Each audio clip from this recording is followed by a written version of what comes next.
Allez, bonjour à toutes et à tous, très heureux de vous retrouver. Nous avons beaucoup de choses à nous dire. Hier, nous avions donc la réunion de politique monétaire de la Banque centrale américaine.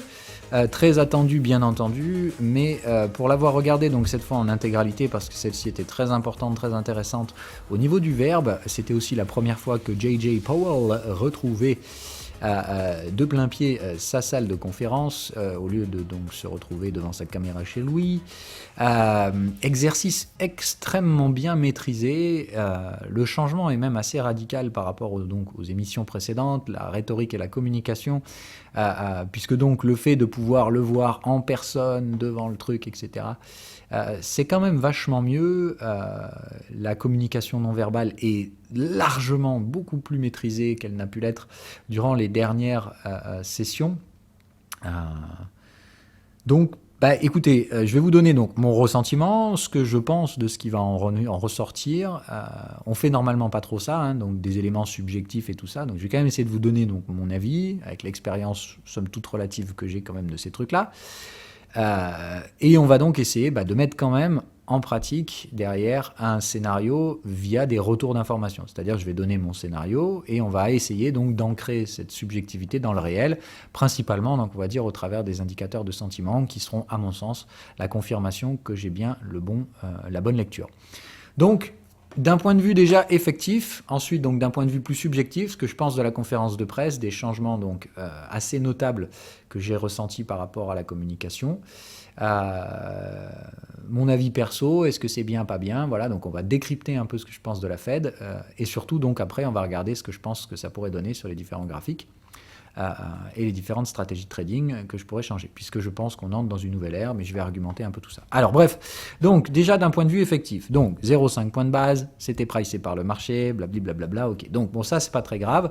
Ce qui est intéressant encore, c'est de comprendre donc par rapport à ce qui a été dit, quel est le rythme, puisque donc ça fait des mois et des mois que tout le monde cherche à savoir, etc., que la communication de la Fed est brouillonne entre ceux qui discutent à droite à gauche pour dire faut être agressif, ceux qui disent moins, ceux qui se taisent, etc. Bon, on a vu donc beaucoup d'erreurs de communication des membres de la Fed.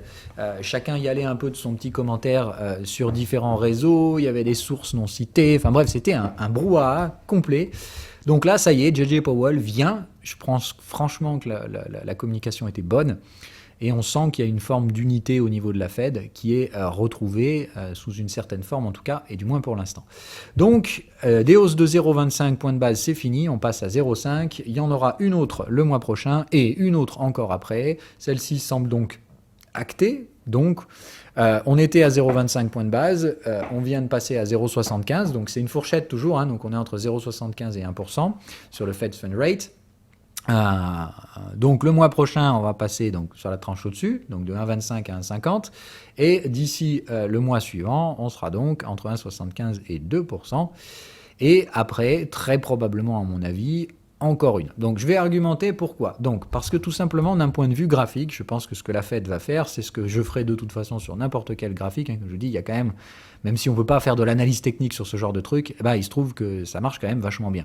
Quand même. Donc c'est assez rigolo, mais à mon avis, donc je pense que l'objectif c'est d'aller se positionner au-dessus de ça sans atteindre ça. Donc à mon avis, on a un plafond, c'est de dire une zone dans laquelle on pense très probablement qu'on n'ira pas. Donc pour moi, 5,25 c'est très loin et on n'ira probablement pas là. Mais en attendant, 2,5, je pense qu'on passera au-dessus. C'est-à-dire que donc on devrait avoir des target fund rate qui se trouvent au-dessus de 2,50, donc soit 2,50, 2,75, soit 2,75, 3%. Donc moi je statuerais franchement que le plus probable c'est le 2,75, 3%, voire 3, 3,25, mais à mon avis c'est ce que va essayer de targeter la Fed. L'objectif c'est donc de comprendre que via des hausses de taux de 0,5 points de base garanties au moins pour les 2 prochaines, à mon avis les 3 prochaines, je pense qu'on va tirer au moins jusqu'à 2,5 avec un rythme rapide, puis qu'on aura un rythme plus lent pour aller chercher une zone de stabilité, donc je vous l'ai dit, entre 3%, entre 2,75 et 3,5. Voilà pourquoi je pense ça, je vais l'argumenter, puisque donc ça a été dit de façon plus ou moins toujours indirecte, il faut décrypter le langage du banquier central, mais pour une fois, vraiment, là, on n'est pas allé dans la broderie et dans la subjectivité, enfin, on va dire dans l'opacité habituelle qui était ce nouveau standard des derniers mois, là, avec une communication très mal maîtrisée. Donc là, cette fois, on a eu quelque chose de très significatif, et moi, ça m'a marqué dans le communiqué dans la conférence de presse, à un moment donné, Jerome Powell, qui normalement communique pas trop sur les mouvements de marché, dit clairement, alors il parle des marchés de taux bien sûr, les marchés ont correctement anticipé les attentes de la Fed. Alors ça, c'était vraiment assez significatif, parce que normalement, je dis, ce genre de truc, on ne le dit pas aussi ouvertement, ou on le brode un peu. Là, c'était vraiment dit au sein d'une phrase, pleinement assumée, les épaules bien ouvertes, la communication non verbale était magnifique à ce moment-là, pleinement assumée pour dire, on a fait un bon travail, puisque le marché a correctement compris ce qu'on voulait. En d'autres termes, le positionnement actuel des taux anticipe ce qu'on veut. Le positionnement actuel des taux à 10 ans est à 3%. Donc, comme je dis, ça veut dire que ce que la Fed a en tête, le marché est en train de correctement l'anticiper. Donc, si je vous dis, je pense qu'on va aller chercher un palier vers les 3%, je pense, encore une fois, que c'est ce qui a été dit de façon, il faut le décrypter, par Jerome Powell dans cette conférence de presse. Vous êtes à 3%, vous êtes là où on aimerait être. Maintenant, à vous de travailler au sein de cette zone pour affiner notre target rate. Donc je pense clairement, qu'on va le voir après sur le taux à 10 ans, la très forte probabilité qu'il va y avoir, à mon avis, donc de travailler cette zone à plus ou moins 3%. Je pense plus que moins, c'est-à-dire qu'on est aujourd'hui sur les 3%. On l'a dit, je pense que 2,5 c'est un niveau de support. Donc le principe c'est, il est possible qu'on ait un repli vers les 2,5. Dans ce cas-là, ce repli sera probablement acheté. À mon avis, il est quand même assez probable qu'on continue à 3,25 avant de faire ce repli vers 2,50 et de voir si derrière on peut pousser 3,5 voire au-dessus, mais je pense qu'on devrait s'installer là-dedans. C'est-à-dire, à mon avis, à terme, la target se fera des oscillations entre 2,75 et 3,50 qui devrait être donc le point de chute, à mon avis, de la Fed. Donc, étant dire, le marché a correctement anticipé ce que la Fed doit aujourd'hui faire de manière rapide, et c'est donc le nouveau mot de rhétorique utilisé par J.J. Powell qui a été martelé plusieurs fois, et là aussi on voit bien que le communicant s'affine, il devient meilleur. Donc on avait le bullshit du transitory, etc. Là, donc ça c'était clairement de très grosses erreurs de communication, mais bon, personne n'est parfait. Là maintenant, donc le nouveau mot dans lequel il insiste bien à chaque fois, c'est preemptively, ce qui veut dire donc, c'est difficile à traduire, de façon préemptive, oui, c'est le mot français est pas beau et c'est très peu utilisé. Mais donc voilà, bref, en gros, agressif. On va remonter agressivement pour venir donc recoller avec les attentes de marché. Marché qui, encore une fois, avait pas du tout attendu. Je rappelle que quand on avait le transitory argument de mes couilles, le marché avait déjà commencé à monter. Donc, clairement, le marché savait que la Fed allait se retrouver behind the curve. La Fed a continué cet argument débile de transitory et évidemment, donc aujourd'hui, tout le monde se réaligne. Donc, on a envie de dire, malgré les erreurs de communication, etc., ça aurait pu être évité, mais personne n'est parfait, et puis taper sur les erreurs des autres, c'est quand même un peu stupide. Donc bref, ce qu'il faut retenir, à mon avis, de cette communication sur la partie des taux, c'est cet élément essentiel de communication qui revient à dire, bon, on s'est peut-être un peu trompé, en tout cas, vous avez correctement anticipé nos objectifs. Voilà. Donc, on va les atteindre rapidement, puisqu'il faut donc qu'on recolle à la réalité. Et donc, à mon avis, le marché va donc maintenant travailler cette zone entre 3,50 et 2,75, voire 3,53, on verra. Mais en tout cas, donc ici, c'est les anticipations de marché qui vont probablement driver la politique de taux de la Fed. L'objectif étant donc d'y recoller rapidement. Donc, à mon avis, on va fuser vers les 2,50. Et ici, je pense que ça se produira en deux temps, c'est-à-dire un premier temps avec des hausses de taux de 0,5 points de base. On en a deux de garantie derrière encore, probablement une troisième qui devrait arriver. Et à mon avis, après, derrière, on aura des hausses de taux de 0,25 points de base pour coller et affiner par rapport à ce que le marché aura proposé d'ici là. Donc je pense 0,5 pendant encore 2-3 mois de plus, de quoi nous ramener donc vers les 2,50 et après on affine avec des 0,25 points de base, soit tous les mois, ce qui me semble assez probable. Mais voilà, jusqu'à ce qu'on atteigne donc une phase de palier. La phase de palier, donc, elle est très clairement assumée par la Fed en disant il faut que les trajectoires de l'inflation recollent avec nos attentes.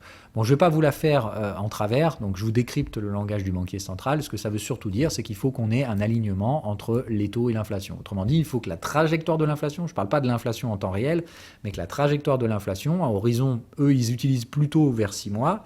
Donc, il faut que la trajectoire à 6 mois de l'inflation tende vers le niveau des taux. Autrement dit, si les taux se stabilisent vers 3,50, on va dire 3,25 pour prendre une forme de moyenne, ça veut dire qu'il faut qu'ils aient des inflation expectations, donc des attentes d'inflation, donc c'est pareil, il y a des produits financiers qui mesurent ça, qui tendent vers 3,5% à horizon 6 mois. S'ils ont ça, ils vont donc dire, ok, on a donc normalisé la politique monétaire, les taux sont au niveau de l'inflation. Très probablement, je ne vais pas vous mentir, la target d'inflation à 2%, c'est du pipeau. Hein. Je pense qu'eux-mêmes savent que c'est n'importe quoi. Donc on va probablement tendre effectivement vers une normalisation. Donc un alignement taux et inflation, donc avec une inflation quand même plus élevée que leur norme, on va dire une inflation à 3,5 et des taux vers 3,5 également. Ce qui sera donc, à mon avis, une phase de palier qui devrait durer relativement longtemps. Donc si vous l'avez bien compris, donc je pense qu'on a encore 3 mois de hausse de taux à 0,5 et après des hausses de taux à 0,25 qui devraient durer, à mon avis, 3 à 5 mois de plus derrière avant d'atteindre une phase de plateau et de observation. Et ça, il l'a très bien dit derrière, ce sera de l'observation et ce qui se passera derrière, on n'en sait rien. Il y a eu un petit passage dramatique sur Paul Volcker et l'amour qu'il a pour ce personnage qui a osé faire quelque chose. Bref, donc, et derrière, il ouvre la porte pour dire, si jamais l'inflation repart, eh ben, on n'hésitera pas à être encore plus agressif, c'est-à-dire monter les taux plus vite que l'inflation si jamais l'inflation décide de quitter notre trajectoire donc à 6 mois vers une inflation qui devrait coller à peu près avec les taux, avec une certaine marge d'erreur évidemment. Mais s'ils voient l'inflation repartir très vite, donc si on a malheureusement ce que moi je pense, c'est-à-dire qu'on a eu un premier cycle inflationniste, qu'on va revenir un petit peu vers une inflation plus palier et qu'on risque d'avoir un deuxième cycle d'inflation, si tel est le cas, il a donc bien dit attention, on n'hésitera pas à jouer la Volcker. Bon, donc ça, on n'y est clairement pas. Mais donc comprendre que le principal facteur qu'on a là, c'est de comprendre que déjà jusqu'à 6 mois, je pense qu'on a de la visibilité et qu'après, on comprend bien qu'on retourne à une phase d'observation qui sera liée donc à des facteurs extérieurs. Donc, à mon avis, le marché, il a compris le message. C'est jusqu'à 6 mois, maintenant, on a de la visibilité. Ça semble acté. On a la roadmap. Voilà. Et surtout, on a eu le retour positif de la Fed qui dit « Vous avez bien compris ce qu'on voulait ». Malgré les erreurs de com, etc. Bref, le marché est donc rassuré sur le fait que ce qu'il a anticipé est correct et colle avec la vision de la Fed. Ce qui était quand même pas franchement gagné depuis les mois passés. La deuxième chose qui a donc été annoncée, c'est la réduction de la balance sheet. Et donc, pour vous la faire aussi ici simplifiée, on a pas mal de visibilité là-dessus, puisqu'on a pareil, là, 2 crans. Donc, le premier cran, c'est pendant les 3 premiers mois, là, les 3 prochains mois, on y va tout doux, on fait 30 milliards de bons du Trésor américain et 17 milliards de mortgage bonds, du crédit IMO. Donc on y va doucement, ça fait à peu près, on l'a dit, donc moins de 50 milliards par mois, donc on y va gentil. Je vous rappelle, la balance sheet ici, elle a pris 2 trillions de dollars, donc 2000 milliards. D'accord ? Là, on parle donc, pendant les 3 premiers mois, on va réduire 50. Et après, on va réduire, donc on va passer ça à pratiquement 100. D'accord ? On va doubler, donc on va vendre un petit peu plus. Donc il faut que vous compreniez que la trajectoire, là encore, elle est basée sur des 3 mois. Donc ce qui me semble encore une fois très logique, puisque ça colle avec ce qu'on a vu sur les taux. Les taux, on va monter très fort pendant 3 mois, puis on ralentit. D'accord ? Et d'un autre côté, les ventes de la balance sheet vont être faites d'abord doucement, parce que comme on monte fort les taux, on va y aller d'abord doucement, on tâte un peu le terrain, puis on accélère en même temps qu'on va probablement donc réduire le rythme des hausses de taux. L'importance des hausses de taux pour passer sur des 0,25 points de base en même temps qu'on accélère la vente sur la balance sheet. Encore une fois, ça me paraît relativement logique. Pour une fois, la communication est claire et en tout cas, elle semble très facile à percevoir. Donc, on a bien ce cycle qui va donc s'étaler, à mon avis, sur un premier cycle de test, on va dire, de 3 mois. Mais celui-là, le marché l'a donc théoriquement correctement anticipé. Ça devrait bien se passer pendant un trimestre. Pas pendant 3 mois. Et puis donc vient un cycle derrière où on va tenter un peu d'accélérer, mais très clairement, à mon avis, la gestion est bien faite. Donc je pense qu'on a à peu près 6 mois de visibilité avant d'entrer donc sur peut-être 1 à 2 mois d'extension de ces hausses de taux de 25 points de base, etc. Et une poursuite donc du rythme de réduction de la balance sheet alors qu'on atteindra une phase de plateau sur les taux. Ok ? Donc on a bien 3 cycles qui devraient normalement donc maintenir ce qu'ils essayent de faire, donc le fameux soft landing. Ce que ça donne ici sur ce truc, c'est que donc on va avoir une petite dala et une un petit peu plus rapide, et en termes d'estimation, donc si on est à 100 milliards, d'accord, plus 50 milliards pendant les 3 premiers mois, on mettra à peu près 2 ans théoriquement à revenir donc sur cette zone palier ici. N'imaginez clairement pas qu'on retracera ça, ça n'arrivera jamais, mais déjà donc si on normalise ici pendant 2 ans, donc on aurait, comme on l'a dit, On ne sait pas exactement pour les taux, ça on l'a vu, ça dépendra de la capacité de l'inflation à revenir dans les attentes de la Fed. Et en tout cas, pour la balance sheet, on est plutôt parti, à mon avis, sur un rythme de réduction de 2 ans. Et il y a peu de chances derrière que ça change de trajectoire. Donc je pense que la Fed, dans tous les cas, si elle devait agir, ne pourra plus revenir accommodante. C'est-à-dire que là, la seule chose qu'il y a, c'est soit l'inflation redevient hors de contrôle, la Fed deviendra plus agressive, mais si jamais on a donc de nouveaux problèmes externes, guerre qui s'intensifie, etc., je pense que cette fois, tout le monde a compris que la Fed n'agira pas. Donc là, la Fed, elle n'utilisera plus ses outils de politique monétaire pendant, à mon avis, au moins 2 ans. Voilà donc le message, c'est de comprendre, donc 3, 6 mois, on va dire 3, 6, 8 mois, puis une phase donc de palier et de réduction, et à mon avis, un cycle de 2 ans qui se suit derrière. Voilà le message qui a été envoyé clairement par la Fed. Maintenant, si on parle de plus subjectif, donc la rhétorique, la posture, le langage non verbal, tous ces trucs-là, franchement, je dois dire, des fois Powell m'a vraiment déçu, mais il y a des fois où franchement il maîtrise vraiment bien son exercice, la communication était vraiment au poil.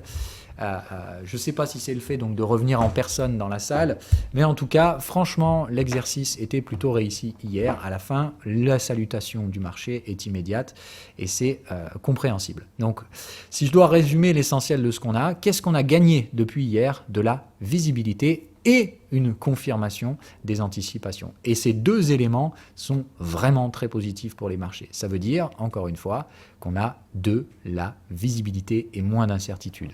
Et ça, c'est beaucoup, beaucoup de choses. Donc, qu'est-ce que ça nous donne? Je pense que les taux, ça veut dire qu'on est déjà sur la zone, donc on va probablement voir se constituer un range sur des UT daily et hebdomadaires. Comme on l'a vu de toute façon, en termes de volatilité, on est venu chercher des zones de bornes de volatilité, m'invitant à penser donc, encore une fois, les anticipations de marché sont bonnes. Maintenant, on va travailler la zone de façon un peu plus spéculative, mais on a atteint probablement les zones de valeur. Autrement dit, les anticipations de marché sont correctes. On va donc maintenant travailler pour peaufiner la zone d'atterrissage finale de ces taux, à mon avis, entre 3, 3,5, ça ira guère plus haut, 3,75 peut-être au grand maximum, et on le voit, ça correspond à peu près avec les bornes de volatilité également. Donc sur les taux à 10 ans, on va pas se mentir, donc maintenant laisser le marché travailler, attendre que ça frappe les bornes, au moins sur le canal de tendance, donc pour l'instant pas chercher à trader les taux à mon avis, mais laisser ce range se former, et donc une troisième borne qui sera très probablement exploitable sans souci. L'autre thématique, donc, du coup, c'est la thématique devise. Donc, le dollar se replie hier, encore une fois, très probablement. Le marché a donc correctement anticipé les targets. Donc, il était normal d'aller traiter des zones de volatilité extrêmes, parce qu'encore une fois, donc, le marché s'est opposé au narratif de la Fed, lui disant, il faut que tu traites tes pêches un peu. Mais encore une fois, on est sur des niveaux où tout le monde s'imagine, ouais, to the moon, bro, etc. Je vous ai dit, non. Le marché a donc correctement anticipé. Autrement dit, le prix d'équilibre d'un euro-dollar, par exemple, on y est probablement. Donc le même message que je viens d'envoyer sur les taux vaut probablement sur le dollar index, puisque donc, rappelez-vous, la principale des choses que la Fed fait, elle ne durcit pas la politique monétaire, elle normalise, elle ne réduit pas l'accès au crédit, elle empêche les crédits de mauvaise qualité. Voilà ce qu'elle cherche à faire. Ou en tout cas, le principe ici n'est pas de fermer la vanne du crédit, vraiment absolument pas, et on voit bien que c'est pas le message. Mais le message, c'est il faut revenir à la normale plus rapidement que prévu, faute, encore une fois, aux erreurs de communication qui avaient été faites précédemment. Donc on revient, après avoir été behind the curve, on est donc obligé donc de preemptively rise interest rate. On est obligé donc de monter les taux plus rapidement pour revenir à la normale. Voilà donc ce qu'il en est. Donc l'euro-dollar, effectivement, le fait d'avoir été behind the curve fait qu'il va falloir maintenant qu'on travaille, à mon avis, cette zone pendant un bon moment. Maintenant, les cassures de l'euro-dollar, j'y crois pas une seconde. Mais par contre, ceux qui s'imaginent qu'on va avoir un V-top dans ces zones-là, vous comprenez encore une fois pas le message. Je pense que tout comme les taux vont devoir travailler assez longuement la zone de 3, 3,5, je pense que maintenant qu'on a la visibilité sur l'action de la politique monétaire côté Fed, il va falloir comprendre qu'est-ce qui va se passer maintenant côté Europe. Puisque l'Europe, la thématique inflationniste commence à arriver de plus en plus vite. Donc, pareil, la BCE va devoir être attendue très très rapidement, elle aussi, au tournant. Je vous rappelle encore une fois de ne pas comparer les taux d'intérêt, ça n'a rien à voir, je vous ai fait une émission par rapport à ça. Les méthodologies d'endettement et la version au crédit n'a rien à voir entre les deux économies, donc on peut tout à fait avoir des taux à 0 en Europe et des taux à 3% aux États-Unis sans que nécessairement la masse monétaire de ces deux pays change radicalement avec un qui s'endette à mort et l'autre non. On n'est vraiment pas du tout dans ce type-là. Mais on resserre un peu la vis aux États-Unis, ça soutient effectivement le dollar, mais encore une fois, retenez le message, le marché a correctement anticipé. Ça veut dire qu'on est déjà sur les zones d'arrivée. Donc continuer à jouer le momentum, ça me semble être la plus grosse des conneries à faire, mais là encore, j'attends des retours de marché qui confirmerait ça, plutôt donc sur des UT daily, puisque c'est là qu'on a eu les mouvements très brutaux et c'est là qu'on voit les fameux ranges, mais de façon très très agressive. J'aimerais donc voir le marché ici rompre le canal de tendance daily, qui serait donc le signe à moyen terme, dans les prochaines semaines, du fait que j'ai bien eu raison. Gardez toujours en tête ces rythmes, d'accord? C'est-à-dire aujourd'hui, dans 3 mois et on a dit 6-8 mois, on aura donc différents rythmes. Donc vous comptez entre guillemets la moitié fin de l'été et fin d'année, c'est là qu'on aura les 2 rythmes. Donc à mon avis, voilà ce que ça devrait donner à peu près. Alors évidemment, j'y vais complètement au doigt mouillé, mais à mon avis, donc formation du range pendant les 3 mois, le temps de voir ce que va nous proposer la BCE, et à mon avis, si la BCE enclenche elle aussi derrière, on aura donc, à mon avis, là où la Fed va arriver sur sa phase de palier sur les taux, et où la BCE va entamer très probablement le cycle de relèvement de son côté, c'est là où on devrait avoir le fameux repli de l'euro-dollar. Ok ? Donc attention, à mon avis, 3 mois de range, et de toute façon, il faut attendre une 3e borne. À mon avis, je vous le donne en 1000, la 3e borne sera probablement un double top. Donc clairement, ce n'est pas le moment d'appuyer fort sur l'euro-dollar avec des positions leveragées, mais bien de comprendre que, évidemment, il n'était pas très logique de suivre ce momentum. Il devrait donc très probablement se normaliser. Voilà. Donc sous quelle forme, je ne sais pas encore, mais comme je vous dis, tant que j'ai pas de 3e borne, je reste tranquille. Donc je veux donc déjà dans un premier temps qu'on retourne le canal de tendance ici dans les prochaines semaines. Ce qu'il en est donc pour Silver, toujours pour moi le même arbitrage, donc Silver WTI, je ne change pas du tout ces trades. Le WTI a rebondi un peu, mais le Silver aussi. Donc je pense que là la thématique c'est normalement, donc Silver devrait rebondir. Dès que le WTI arrive dans ma zone de vente, je vais faire donc un TP partiel sur le Silver et vendre le WTI à nouveau, puisque je pense que le WTI devrait faire comme son pote le dollar, c'est-à-dire rester ici à un bon moment, puisqu'à mon avis le WTI est correctement pricé. Et après, donc, on verra effectivement si l'Europe veut elle aussi ralentir sa demande. Et dans ce cas-là, on aura très probablement une rebaisse du pétrole à moyen terme. Mais je pense que pendant les 3 prochains mois, on est bloqué ici sur le pétrole. Retenez encore une fois ces messages. Un premier palier dans 3 mois et demi.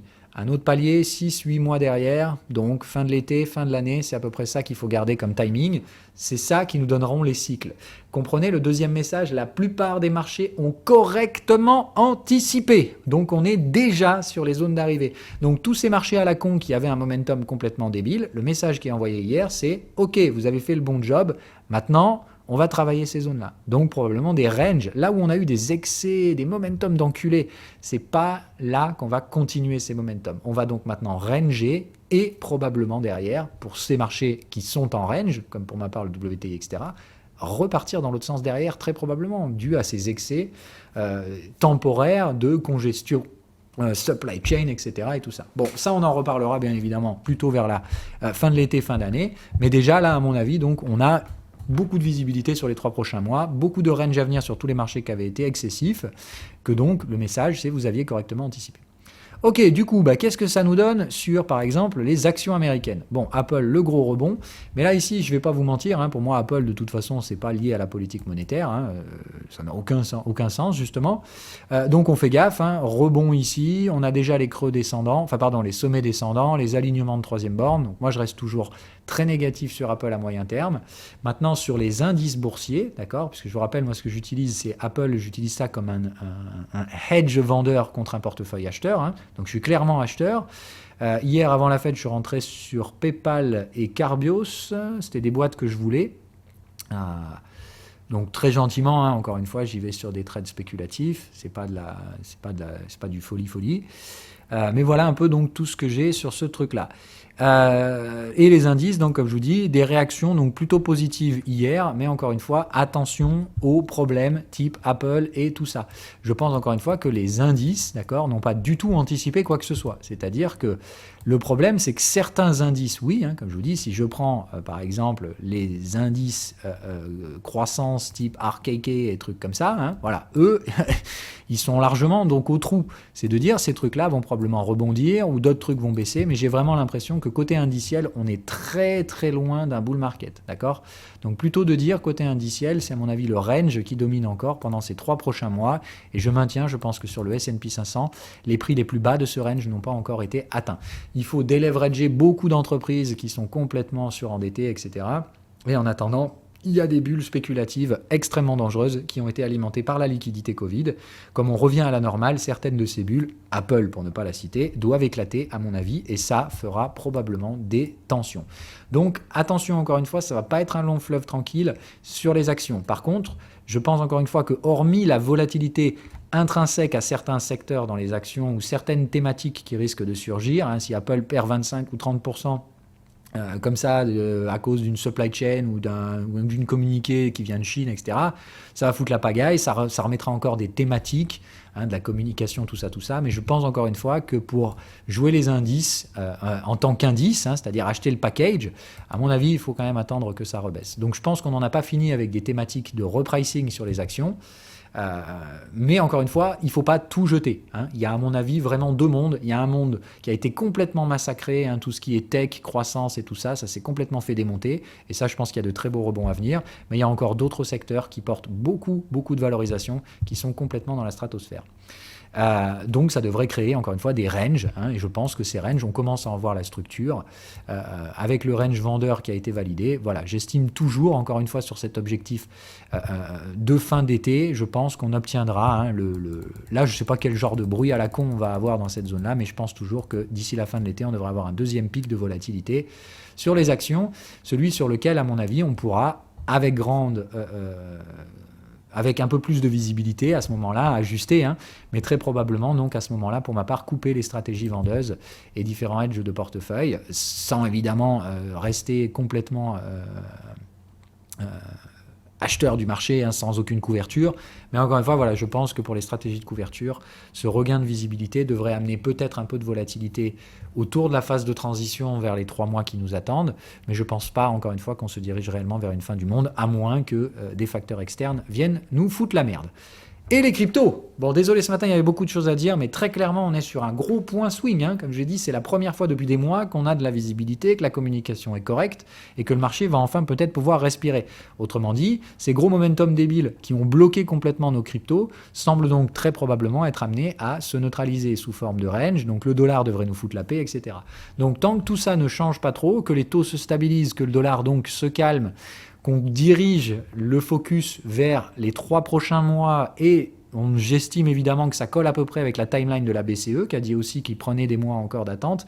D'ici 3 mois, donc on devrait avoir un prochain swing. Ça veut donc dire qu'entre aujourd'hui et 3 mois, on va probablement, dans certains marchés, pouvoir trouver des cycles acheteurs ou vendeurs, etc. Et c'est là où ça m'intéresse quand on vient sur les cryptos. Puisque donc si je me donne un cycle de 2-3 mois, donc admettons fin août là, je me dis, est-ce que ça pourrait pas nous permettre, avec un bon 45 degrés, de venir taper les contextes vendeurs des différentes cryptos, sans que ce soit to the moon bro, etc. Mais juste de dire, voilà, on retourne vers la zone des 500 milliards sur Ethereum, là où on avait laissé des volumes. Il n'y a pas de résistance technique dans ces zones-là, mais il y a des résistances moyen terme. C'est juste de dire, c'est l'ancien ATH qu'on a refusé. Donc je pense clairement que retraiter cette zone ici, qui était traité il y a plus d'1 an, me semble tout à fait logique. Et donc, sans que ce soit l'euphorie, etc., je pense qu'avec un marché haché, comme ça, des hauts, des bas, plus ou moins de volatilité au début, avant qu'à mon avis, on converge vers cette zone avec très peu de volatilité, je pense que c'est ça qui nous attend. Autrement dit, peut-être un peu de bruit spéculatif à court terme, parce que bon, quand même, il y a quand même beaucoup de gens qui traitent en levier, et ça peut attirer le market maker à chasser un peu à droite, à gauche. Mais à mon avis, donc, je dirais plutôt que tout comme je pense qu'on va avoir un Fed put sur la volatilité des indices, mais je vous rappelle qu'à l'intérieur, au niveau action, ça va être un merdier pas possible. Je pense que c'est la même chose qui nous attend sur les cryptos.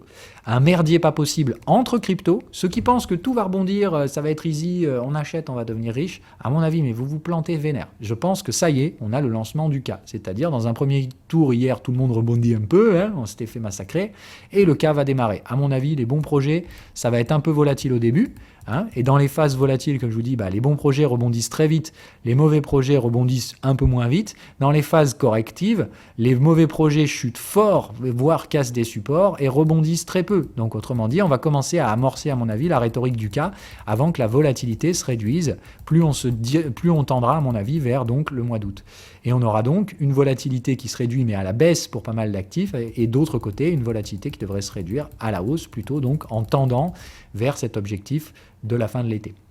Donc voilà ma thématique. Et on aurait donc très probablement à ce stade-là un nouveau point de crispation assez fort. Donc est-ce qu'ici on va se manger le fameux bear market ou pas?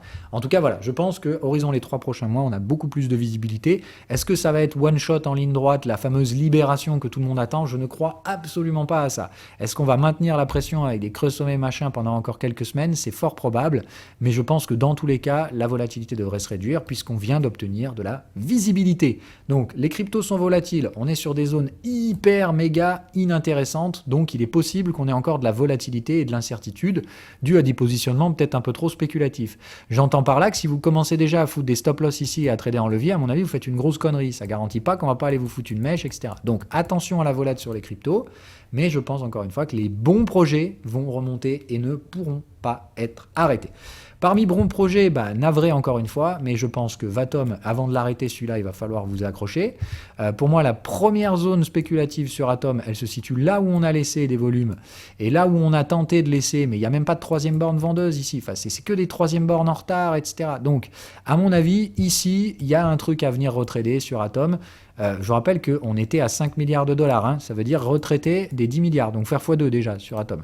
Donc je pense que c'est vers là qu'on tend sur Atom et il faudra faire attention quand même à la zone spéculative au cas où ça traîne un peu de la patte dans cette zone-là. Dans ce cas-là, je vous dis, on rentrerait dans le schéma du marché baissier. Moi, j'y crois pas, hein, je dis, mais après, peut-être je me trompe. Je pense plutôt qu'Atom, ça va être one shot là-haut et puis après, on verra. Voilà, c'est de dire, c'est là qu'il faudra retravailler, mais je pense toujours que sans grande peine, Atom devrait revenir chercher cette zone des anciens ATH et après, c'est là qu'on verra. Avec quel momentum on attaque, sous quel angle, etc. Je vous rappelle qu'on a les premières mises à jour qui arrivent, donc plutôt, on va dire, mi-juin, là, on devrait avoir donc la prochaine upgrade, la re-upgrade, celle qui va nous mettre en place éventuellement le Cosmosm, mais bon, c'est un gros bordel en ce moment. Apparemment, la discussion n'est pas trop ouverte là-dessus. Mais attention, hein, c'est pas parce qu'une proposition est rejetée qu'il n'y en aura pas une autre, avec peut-être une instance permissionnée Cosmosm, avec des durées de vote d'un mois, par exemple. Donc, hier, il y avait une discussion, etc. Et je pense, encore une fois, que l'écosystème Cosmos fait preuve de sa grande intelligence, hein, c'est-à-dire, comme d'hab, c'est plutôt démocratique, on discute, et quand il y a quelque chose qui passe pas, c'est qu'il faut discuter. Donc je trouve ça très intéressant, intelligent, etc. Mais donc à mon avis, beaucoup de discussions autour de cette instance Cosmosm liée donc à l'attrait de sécurité que ça peut avoir. Donc toujours de grandes discussions, parfois un peu philosophiques autour de Cosmos, mais c'est pas inintéressant. Ce qui m'intéresse particulièrement ici, c'est de comprendre que on a de très beaux signaux sur Cosmos. La survente sur les canaux de tendance, même si on les a démontés, mais surtout donc le take profit sur le support avec des creux ascendants. Encore une fois, si vous vendez ça, je vous plains. Ça veut pas dire que ça va monter to the moon. Vous attendez pas à ce que le truc il soit là dans 3 jours, mais c'est juste de dire attention, je pense qu'horizon 3 mois, on reva là-haut. Ça a toujours été mon biais, peut-être que je me trompe, et dans ce cas-là, je dis il y a une gestion du risque à faire, très probablement vers cette zone un peu médiane, des 7 à 8 milliards sur le projet. Sur Bitcoin, je regarde plus vraiment les prix, comme je vous dis, même si Bitcoin, clairement, l'inflation, c'est pas un problème, c'est plus de dire, j'ai décidé de re-switcher sur un principe de valeur, donc je regarde les market cap, puisque de toute façon, je ne trade plus en intraday, on ne va pas se mentir. Je pense qu'on a démarré un swing de 3 mois et que il va falloir le tenir. Autrement dit, il ne faut pas faire chier parce qu'à l'intérieur de la journée, ça balaye 5-10% de valo. Non, je pense juste qu'il faut comprendre que maintenant, la trajectoire, c'est ça et que les bons projets, il n'y a pas de supply. Donc, même s'il y a des arbitrages de volatilité, du trading delta, gamma, je pense que de toute façon, la direction, elle reste plus ou moins relativement claire. Donc, pour faire simple, voilà le canal. Ok, je pense qu'on tape le haut de canal dans 3 mois et que ça nous ramène vers les mêmes zones de résistance qu'on l'a vu sur Ethereum, sans que pour autant ce soit super bullish, on va casser par le haut, etc. On est toujours dans le range est mature, il y a quand même de l'incertitude. Je pense toujours qu'on sortira de ces trucs par le haut, mais il faudra gérer le risque par là. Donc je pense que la prochaine zone de gestion, elle est très visible, que ce soit sur les projets sur lesquels on est déjà sur ces zones de gestion, comme on l'a dit, tout ce qui avait été anticipé, mais aussi de comprendre que tout ce qui a été anticipé en mode fin du monde par les cryptos, etc., ne l'est probablement pas. Donc je pense qu'encore une fois, on va aller frapper l'autre borne de range. Pour les bons projets. Et alors les dos basses, Cherchez même pas à comprendre. Les dos basses, elles vont pas remonter, elles vont passer les supports et elles vont vous faire les fameux dumps, c'est-à-dire d'un coup, poum, ça monte, ça redump et puis ça baisse de façon hallucinante derrière. Donc vraiment, la dichotomie du marché en cas, je pense qu'il n'y a pas meilleur en fait contexte que ça. Beaucoup d'incertitudes et beaucoup de disparités sectorielles dans les indices, dans les cryptos, etc. Mais surtout de la visibilité horizon 3 mois, ce qui devrait alimenter sans aucun problème des positions d'arbitrage. Et ça, c'est clairement ce que la smart money va faire à mon avis. Bon, je vous donne là mon avis. Donc, comme je vous ai dit, il faudra le valider par des positionnements spéculatifs qui confirment, etc. Donc, venir taper des canaux de tendance, etc. Il faut clairement que ça se voit au niveau des graphiques. Mais j'ai vraiment l'impression que le message a été envoyé relativement clairement hier. Pour les arbitragistes, donc les professionnels, ceux qui ont de la liquidité, la crypto, c'est bon. Vous pouvez y retourner et allez-y justement, pas trop en directionnel, puisqu'il n'y a pas énormément de gains à faire, d'accord ? Le momentum va pas être fou furieux. Il y aura probablement un peu d'alpha. Hein, voilà, il y a moyen de taper 45%. Mais attention, les cryptos, c'est pas sans risque non plus. Mais surtout, à mon avis, ce que vous allez pouvoir faire, c'est arbitrer le marché. Sortez-moi la merde de ce marché pour acheter le bon projet. Et ça, je pense que l'environnement qu'on a, 3 mois, c'est pile poil ce qu'il faut pour lancer des arbitrages swing avec différents effets de marge comme ça. Donc je pense que le message est clair pour les cryptos comme pour le marché action. Revenir à la normalité sur le marché action, supprimer des pricing débiles sur certaines actions, tout en revenant sur des opportunités sur certaines actions qui ont anticipé la fin du monde, et même chose pour les cryptos. On rebondit de façon globale parce que certains projets ont été massacrés alors qu'ils sont de bonne qualité. Par contre, les daubes, adios, elles ne remonteront pas. Donc, beaucoup de sélections, il faudra être très attentif. Encore une fois, donnez-vous des échéances. C'est-à-dire, moi, je pense qu'il faudra timer par rapport aux gros projets, donc Ethereum, Bitcoin, etc. Dès qu'ils reviennent taper ces canaux de tendance, là, ici, hein, donc des canaux de tendance qui vont se constituer comme ça. Vous savez que les canaux de tendance, ça correspond toujours normalement à quelque chose. Donc, moi, je dirais que c'est à peu près ça. Et je pense qu'on devrait atteindre ça d'ici quelques semaines, voire un mois. Dès qu'on vient chercher cette zone vraiment très neutre, hein, le canal de tendance, le 50% de contexte, c'est là où, à mon avis, il faudra commencer à regarder dans vos portefeuilles quels sont les projets qui ont rebondi correctement, quels sont ceux qui ont rebondi que dalle et qui continuent de faire des creux sommets descendants, etc. Pour commencer à arbitrer votre cas, c'est-à-dire commencer doucement, hein, je ne parle pas de « oh mon Dieu, mon projet n'a pas rebondi, je vends tout », mais de dire « bon, bah, je commence à vendre la moitié de ce projet-là pour renforcer mon exposition sur cet autre projet qui semble se comporter de façon meilleure ». Je vous le rappelle, il va falloir s'adapter, bordel de merde. Je me suis encore une fois trompé sur les timings, parce que voilà, mais la recovery en cas, à mon avis, elle arrive maintenant. En tout cas, les planètes commencent clairement à s'aligner au niveau communication, etc. Le dernier pan, et donc celui-là, il sera très important, comme je l'ai dit, c'est un sentiment que j'ai pour l'instant vis-à-vis de la Fed. Je veux voir tout ça se matérialiser au niveau des sentiments de marché. C'est-à-dire, je veux vraiment voir ici le marché casser ce sentiment vendeur avec ses creux et sommets descendants. D'accord ? Maintenant qu'on a constitué ici des creux ascendants, je veux voir une remontée ici, au-dessus des 60, sans que pour autant on aille to the moon bro. Hein, voilà. Mais juste de dire, je veux voir le sentiment global sur le S&P 500 revenir sous une forme de neutralité. Ce serait, à mon avis, le signe, effectivement, que la détente atmosphérique et pas simplement perçue par mon petit cerveau, mais visible par les opérateurs de marché. Je veux voir cette détente se caractériser. Sur les cryptos, le Fear and Greed, bon, bah lui, il nous faisait le sifflon depuis je ne sais plus combien de semaines à faire je monte, je baisse, mais au-dessus de 27, j'arrive pas à passer en dessous de 20, je passe pas non plus. Et je pense que lui, il devrait, boum, aller nous chercher, encore une fois, la même zone. Donc pareil, aller chercher du 60 et quelques, sans que pour autant ce soit to the moon bro, etc. Ok ? Donc comme je vous dis, ça ne montera pas avec des fortes accélérations de 20%, mais vraiment, à mon avis, le marché mou, quoi. C'est-à-dire un peu de volatilité au début, pensez en taux noir. Au début, on va pouvoir bouger vite, fort, etc. Et puis petit à petit, plus on va tendre vers l'objectif, plus la volatilité devrait se réduire, puisque la visibilité devrait augmenter. Voilà. Il faut que vous compreniez ça. Donc, attention quand même à la volatilité sur les cryptos parce que c'est les cryptos. Mais normalement, on devrait profiter de cette visibilité et de la réduction de la connerie sur le dollar pour en profiter enfin pour retourner chercher des zones de valeur, de valorisation. Hein. Voilà, donc raisonner valeur, attention aux effets de supply, attention à tout ça, j'espère que le message est bien passé. Pour la partie éducative, j'ai pratiquement tout fini, il me reste une dernière vidéo à faire sur l'utilité des validateurs et les différents systèmes de gouvernance, et de décliner donc une dernière vidéo au niveau des validateurs et principalement du rôle des validateurs Cosmos. Mais très sincèrement, c'est pas du tout dans l'urgence, hein, puisque c'est une thématique à moyen terme. Donc je placerai peut-être cette vidéo plus tard. Pour l'instant, donc pour moi, ça va être de valider les stratégies de trading, revenir un petit peu plus sur de la neutralité psychologique, parce que putain, Dieu sait que ça a été dur à gérer les derniers mois. Entre gérer vous, toute la communauté, et puis moi quand même, hein, parce que j'ai quand même une grosse partie de mon portefeuille en crypto, donc ça n'a pas été facile de manger ces revers, etc. On n'est pas encore sorti du bois, hein, comme je vous dis, je vois clairement la lumière au bout du tunnel, mais d'une, je veux vouloir m'en assurer par des retours réels, hein, pas juste une perception et un sentiment.